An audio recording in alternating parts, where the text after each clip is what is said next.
do it. Well, what if he doesn't want to? What's up, everybody? StevDeS here, and I am the proud owner of a Dane that loves Star Wars. Seriously, look at that little guy.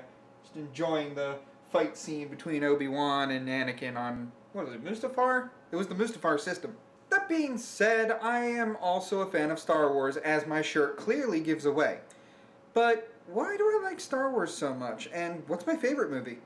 Well, I was too young and naive. I like the previous trilogy. Oh, shut up, Schmidt! Seriously, you've only seen episode 4. I don't want to hear it out of you. Good. Either way, while doing research for this, I thought, you know what? I got the streaming service, might as well do it. And watched through episode 3 just to see if I can glean anything for this what if. What's the what if I'm talking about? What if Anakin spared Dooku's life? You know, because he has to answer for what he did with all the separatists and stuff. The Senate is the one that's supposed to take care of that, not the Jedi Order. The Jedi's supposed to bring him in. Yeah, that's the whole agreement. And the more I thought about this, the more I thought maybe there is a thing in the movie that suggests otherwise, that maybe there was a chance for Anakin to redeem himself and not become Darth Vader. So the more I thought about it, the more I thought, this is a good concept for a what if. Why not? This is what if Anakin spared Count Dooku instead of killing him. Now during the fight, Obi-Wan does get knocked unconscious and he doesn't wake up until sometime later during the elevator scene. But looking back at that scene, I thought that it was Obi-Wan's lightsaber and his lightsaber that had it, but it was a juxtaposition of both. Real nice symbolism there, Lucasfilms. I like what you did there. While you got Anakin carrying Obi-Wan on his shoulder and holding a lightsaber out to Dooku just to be sure he doesn't do anything, because he doesn't know that the stubs of hands, maybe he can still shoot lightning out of it. I don't know. But he knows that if Dooku tried to fight, he could easily drop Obi-Wan and finish it. But he doesn't want to do that. In this what if, he wants to spare Dooku for the sake of the Senate and let the Senate do their work. Plus, it wasn't in the Jedi way, so that's what he goes on through multiple parts of this movie. Honestly, whoever made the role of Anakin, that was a good idea. Hayden Christensen is best Anakin. This, of course, goes on until Grievous meets them and captures them. Grievous then takes them into the pilot's nest and, you know, does his demands, evil thing, ha ha ha. And then the battle ensues, as it does in the movie. The major difference here is that Dooku's absolutely useless without hands. So he's kind of just huddled up in a corner. But when Grievous breaks the glass in order to send everybody into space, knowing that he'd be okay, yeah, that's where the Count meets his end. Again, no hands. How's he gonna grab anything? This is a big point, I think, in Anakin turning to the dark side or not. He didn't kill Dooku. Grievous did. So he held to his guns, he upheld the Jedi Order and decided not to kill someone out of anger, and he wanted to kill Dooku out of anger. They land on the planet, the flirting ensues between him and Padme, he gets the news about the pregnancy, and everything goes on like normal from there. Including the dark dream he has, the first vision he has of Padme dying during childbirth. Yeah, just because he did one good thing doesn't mean that the dark side of the Force isn't trying to reel him in. Padme at this point doesn't really have any knowledge of the Jedi Order per se. She's more of a Senate woman, and quite frankly, she knows about Obi-Wan at least. Obi-Wan is still on speaking terms, so why not ask Obi-Wan for help? The meeting with Yoda still happens, and Anakin is still he's kind of being forced into the middle. He's still with the Jedi Council, by all means, but because the Jedi Council and Palpatine are kind of making a separation, he's kind of forced into a position. However, that doesn't stop Obi-Wan from warning Anakin, you know, because they don't trust the senator and that whole thing starts ensuing. And Obi-Wan's warning, because he's more inclined to Jedi than Sith right now, Obi-Wan's warning means a lot more to Anakin. However, that doesn't stop the Sith Lord from planting his seat of power when he promotes Anakin to the Jedi Council. A Jedi Master, and he's not even in the Jedi Council. That, of course, doesn't sit well with the Jedi Council as it does in the movie. He's allowed to be in the Council, but he's only a Jedi Knight until further notice. Instead of being, as angry and as moody as he was in the movie, because he didn't do the Dooku thing, I think he'd be a little bit more reserved, just asking the questions like, well, if I'm here, why can't I be a master? I kind of want to know. I mean, I at least deserve that much for trying to bring Dooku in, saving the Chancellor, and doing all the stuff that I've done as part of the Jedi Order. I just want to know why. Windu, of course, does not trust Anakin and tells him to sit.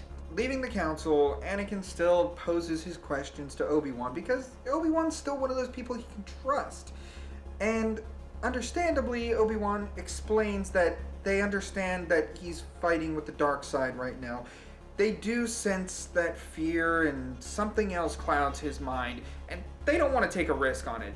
Plus, Palpatine is kind of close to him, and considering the position he's in, yeah, he's gonna need Anakin to pony up to the plate and really see what matters according to the Jedi. Anakin still has his attitude with Padme, and still kind of has a little argument with the pregnant woman. But it's not as raised voice. He hears her out, and he understands her point of view that Palpatine might be up to something. Just go in nicely, don't stress out about it, and don't stress out about the baby. It'll be fine. The least she wants is for him to have a clear mind about this. But that doesn't stop Palpatine from doing the same thing in literally the next scene. Still warning him about the Jedi Council and having that talk. It's too good of a scene to pass up, and it makes Anakin go about 50-50. Right now, he's at the neutral line. He still defends the Jedi Council as far as Palpatine's accusations, but the talk about Darth Plagueis, that does intrigue him. He's having these visions. They might come true. He's very afraid of that. So in fear, he asks, is it possible for someone to attain this power? Not from a Jedi. The next scene is the Council trying to figure out what to do next. Who to send to go after General Grievous in the Utapau system. And, it is unanimous with Obi-Wan, but this time it's slightly different. Because Anakin is trying to balance himself between both factions and it's starting to become a hassle, he does volunteer that he should do it. He's a strong Jedi and he can bring Grievous to justice. But naturally, Windu stands up and says, no, we need you here with the Palpatine, that the Chancellor cannot be trusted and stuff like that. We need you to be buddy-buddy with him. We need you here. And when everybody else votes Obi-Wan, that's where Anakin raises his hand and also votes Obi-Wan, trying to show that he's still part of this council. His voice should matter. And thus, Obi-Wan's speech before leaving for the Utapau system means a lot more. Because he put his voice in there, Anakin is the kind of guy that's headstrong and ready to show that he matters to a group of people. He doesn't want to be left out in the lurch. And what Obi-Wan says in this scene makes a lot of difference to the kid, and it does bring him over to the Jedi Council a little bit more. Not a lot, just a little bit. But then we get the scene where Anakin gets his midday vision, and yeah, that brings him over to the dark side some more. His fear is one of the biggest things that turned him into Darth Vader, so to not include a scene like this would be devastating to try to make any sense of this what if. And instead of the Jedi Council doesn't trust me, it's Obi-Wan trusts me, but the Jedi Council does not. At this point, Padme and Obi-Wan are the only ones he knows he can 100% trust, and he will go with Obi-Wan with what he's saying only because it's in his own interest. But that doesn't stop him from trying to look for a way to save Padme. The Council versus Palpatine debates just continually stress Anakin out, while the Utapau operation as well as the Kashyyyk battle starts to take place. Mace Windu does send him to go to Palpatine, and Palpatine reveals to himself to be the Sith Lord, just like in the movie. And same thing happens as in the movie. He goes to Mace Windu, and he makes a conscious effort to tell him he's a Sith Lord. He's been dabbling with dark forces, and he needs to be stopped. And he also says that he needs to be there. This is part of his mission too, and he needs to be there with the Jedi. Windu this time is a little bit nicer to him, because Anakin states that he didn't kill Dooku. He tried to save Dooku. He spared Dooku's life. He cut Dooku's hands off, and he's shown that he wants to be part of this council. He needs to be part of this because he doesn't think that the Jedi can handle it by themselves. And that's where Windu stands up, thinks about it for a second, and says, okay, but I do not want you fighting Palpatine. It would be too much for your emotions. Stand outside and make sure he does not leave. If we get slain, you're the last line of defense. Because at this point, Windu does understand what kind of threat Palpatine could very well be. Especially if a Sith Lord has been hiding from the Jedi Council right under their noses. Yeah, safe to say. After the fighting starts, Anakin's right there at the door, ready to jump in, and after hearing a few Jedi die and feeling their force leave, that's when Anakin jumps. However, the battle continues just as normal, with Windu disarming Palpatine and holding him at lightsaber point. As the lightning starts firing and he goes, "Unlimited power!" Well, not really, it's after that. Anakin does have the argument with Windu as in the movie. You know, he needs to be brought forth for justice. He needs to be told by the Senate what needs to happen. You know, the Senate needs to hear about this. This guy's a Sith Lord. He's been, messing with the Senate the entire time. This needs to happen. But Windu wants nothing to do with it. He's too dangerous to be left alive, and he must die. When Windu rears back, just like in the movie, Anakin cuts his arm off, and he starts getting shocked. But here's where it's different. But Anakin is far more headstrong than that. He wants the Senate and the Jedi Council to work together. He wants to be the middleman for that. So, when the lightning starts firing, unlimited power! Oh, God, why did you do that? You're my apprentice! No, he's not.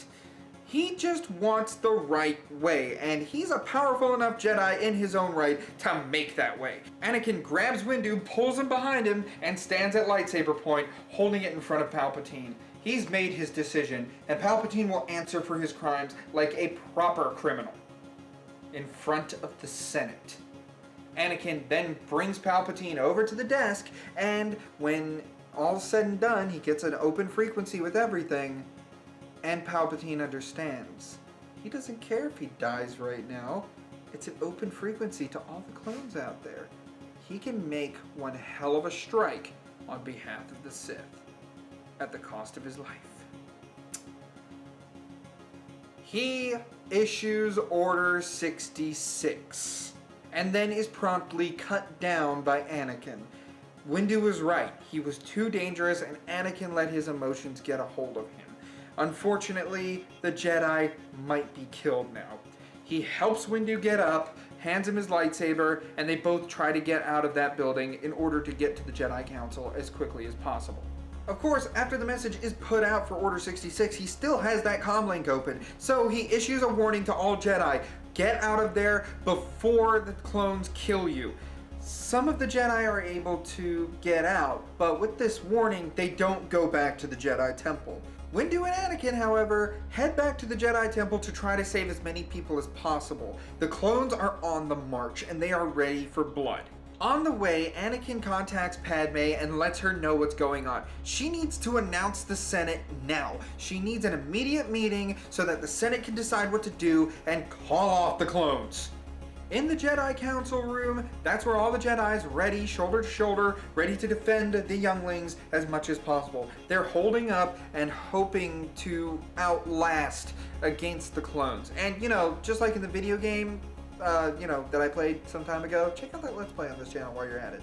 There are loyalists fighting alongside the Jedi against the clones. This bloodshed is pointless, but they know they need to survive. Eventually, the Senate does come to a decision and repeals Order 66. The clones are ordered to stand down, put their guns down, and put their hands behind their head. The Jedi have won this day. Not only that, but he's earned the favor of Mace Windu and earned the title of Jedi Master. But thinking about what Anakin did, he can't accept this. Now, this isn't going to be a happy ending. This is a bittersweet ending. Anakin puts his lightsaber down and declines, choosing to leave the Jedi Council and leave the Jedi Order. He knows that there's some dark side in him, and he can't, with faith, take the Jedi Master route. He wants to leave the Jedi Council and live a life with his wife,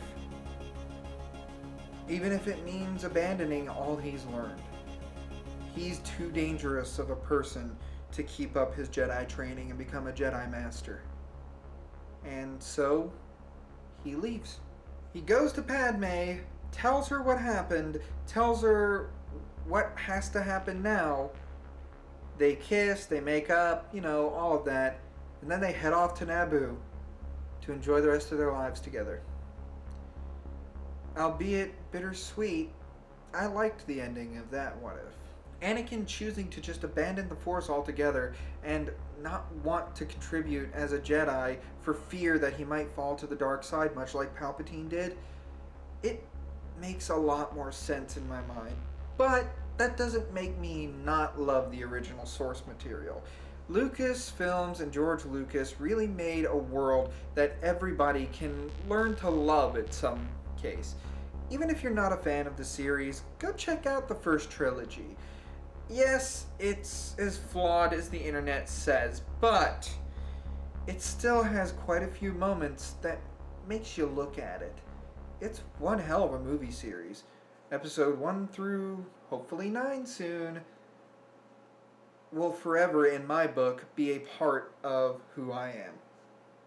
And that's where my Force is.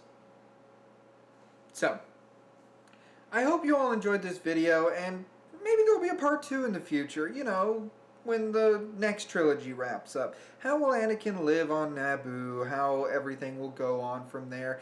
I don't want to make a part 2, honestly. I like the story ending where it is, but leave your comment below. I'm interested in reading that, if you so desire.